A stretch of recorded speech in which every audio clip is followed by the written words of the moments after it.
Bonjour, my name is David DeVere. I'm a wine educator and traveler, and you're watching Savvy Nomad TV. This is the O to V edition, and we are on day 12 of the Costco Wine Advent Box. Halfway through the box. Okay, let's see what that little box has got for us today. So how are you doing with this? Are you able to keep up? Are you on day number 12 with me? Or are you falling behind? Is this fun? Are you still having a good time? Okay, let me know. Leave me a comment. Wait a minute. Okay, yeah, 12 right here. For a second there, I thought that the tab was in the wrong number. Anyway, silver label, so probably white, and I'm right. Oh, this is called a Rivaner from Luxembourg. Oh, okay, well done, Costco Wine Box. Wine from Luxembourg? Never, ever have I. I guess I could play that game now. Okay, let's see what the Wine Grapes book says about Rivaner, because I never have I ever tasted that either. So here is the bottle. It's Crush, and it's a Rivaner from Luxembourg. Now, before I even looked up the grape variety, I rolled the bottle around, looked at the back, and saw that it was 10.5% alcohol. And you can look at the alcohol percentage on labels and almost predict sweetness levels in wine. Anything that is 6 to 10% is going to be a slightly sweet or noticeably sweet, like Moscato d'Asti, which is around 6%, quite sweet. But then as you move up in from 10 to say 13%, now you've got wines that are dry in style. They are noticeably not sweet. But then something interesting happens. From about 14 to 15 and a half, and that's really where it ends.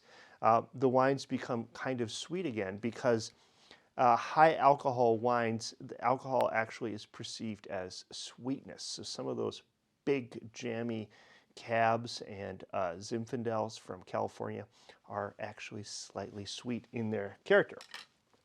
Looking at the Wine Grapes excellent book, I looked up Rivaner because I don't know what that is, and it said go to page 675, and what do we have here but Muller Thurgau? And I'm like, oh, yeah, well, I do know what Muller Thurgau is.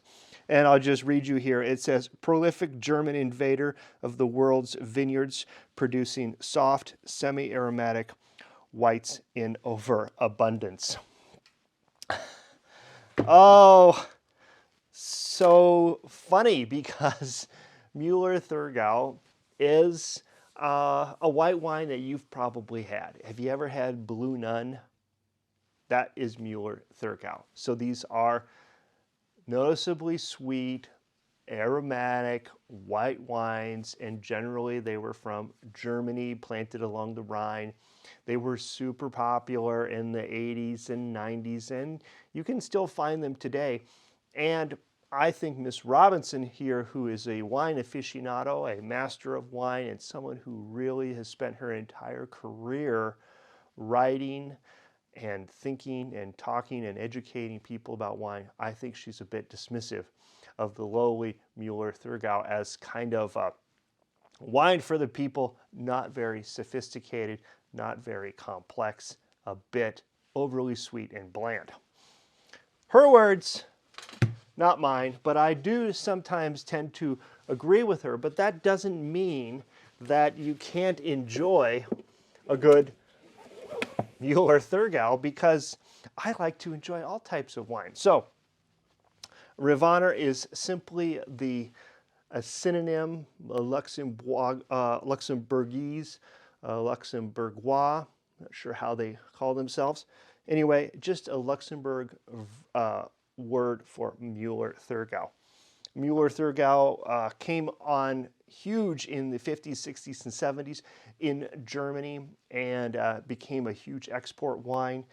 Came to America as, well, Blue Nun is the brand, top brand.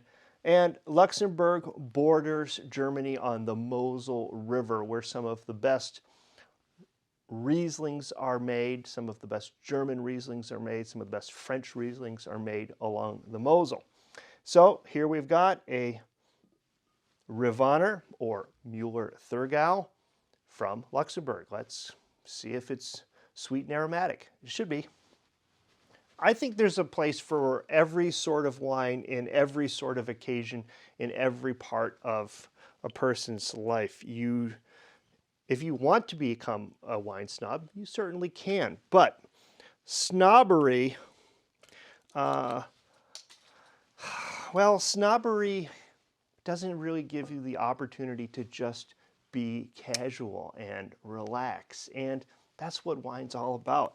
You're supposed to just hang out and relax with it. Don't overthink it too much. I know we're overthinking, but that's because the lesson here is thinking, not drinking. And in some wines, and certainly many times in my life,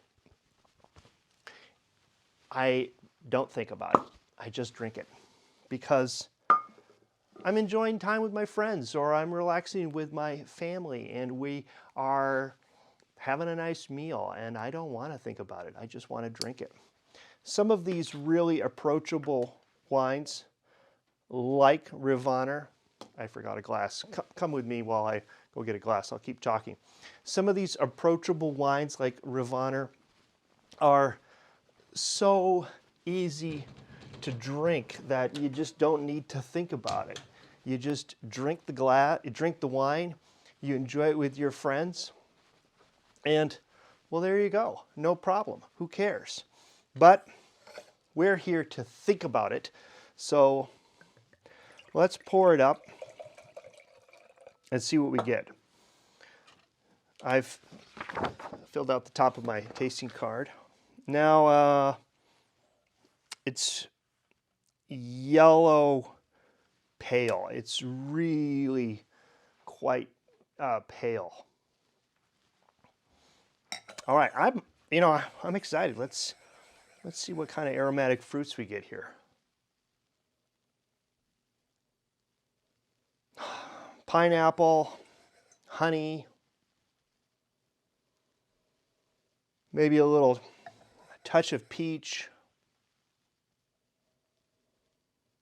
some lemon. I think it smells nice. Interestingly, this could actually score very well in the Muller Thurgau category because that's the category of grape that we're trying to grade this against. So is it strong aromas of variety, fermentational style? I think it could be a little more aromatic. So I'm going to give it an 8. And I'll write pineapple and peach. Okay, let's see if that 10.5% has got the sweetness and if they can balance the acidity nicely with that high sweet level. Let's see.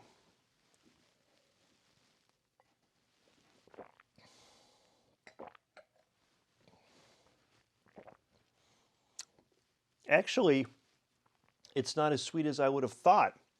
I would have thought it would be a little sweeter than this, but it is 10.5. If it was more toward the 6, the 8%, maybe would have been sweeter. Maybe a hint of sweet. That's the best we can say. What's the style? It's light. The acidity is, you know what? I'm going to circle smooth here because it's not particularly bright and crisp. It's not popping acidity. It's kind of a smoother, softer wine. So I'll say 6. Nice but nothing special for acidity and balance. That's the play between the sugars, the alcohols, and the acids. No burn. The acid's smooth. The sugar isn't overly pronounced. It's got good balance. And I'll give it a 7. Flavors and depth for complexity.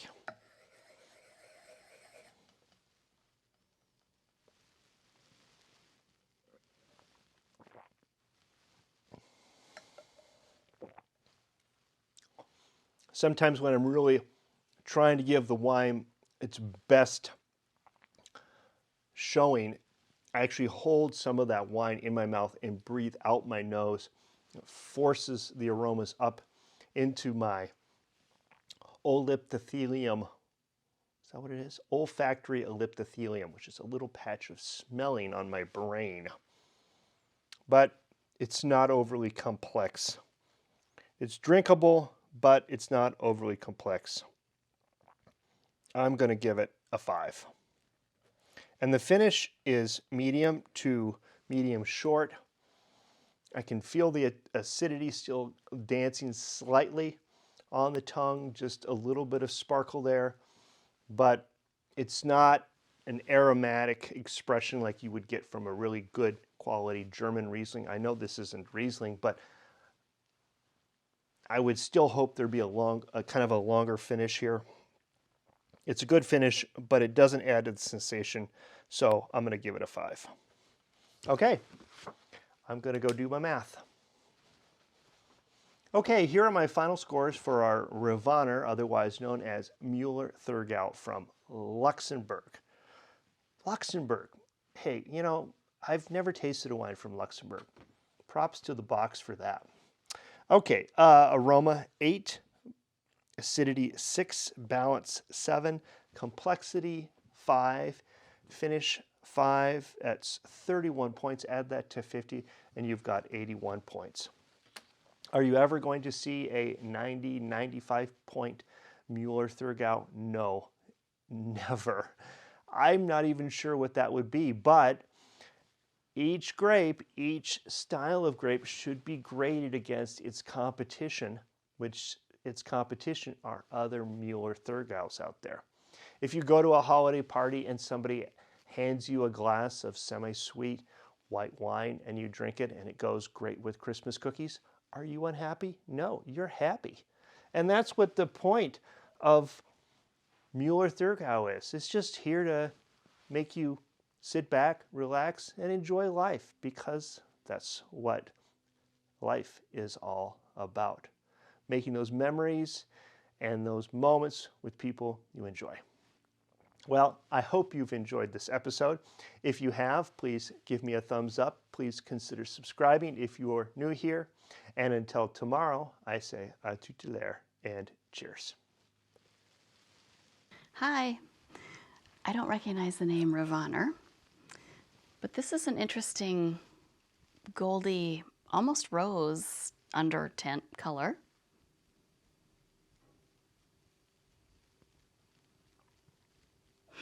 There's a tiny hint of something earthy underneath the fruit. And it smells a little bit Riesling-y or something. Okay. Bigger mouthfeel. A little bit acidy. Seems pretty balanced to me. I didn't hear anything Dave said, so I don't know what he thought, but it is making my mouth water now as I stand here. I'm enjoying this. Cheers. It's fine.